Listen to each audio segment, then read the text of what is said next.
tazyiq va zo'ravonlikdan himoya orderini olish tartibi.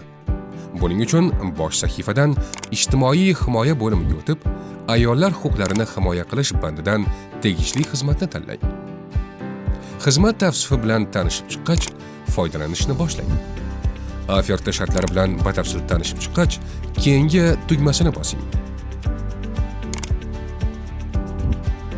Endigi qadamda murojaatchi haqidagi ma'lumotlar to'ldirilishi kerak. Ya'ni yashash hududi va tumanni aniq ko'rsatib, aloqaga chiqishlar uchun telefon raqamingizni qoldiring. Shu bilan birga, ya'ni kim tomonidan qanday bosim yoki zo'ravonlik bo'layotganini qisqa va aniq ochiqlang. So'ngra yuborish tugmasini bosing. Xatoliklarning oldini olish uchun ma'lumotlarni yana bir bor ko'zdan kechirib, hammasi to'g'ri ekaniga ishonch hosil qilgach, jarayonni yakunlang. Topshirilgan ariza 24 soat ichida Ichki ishlar vazirligi xodimlari tomonidan o'rganiladi.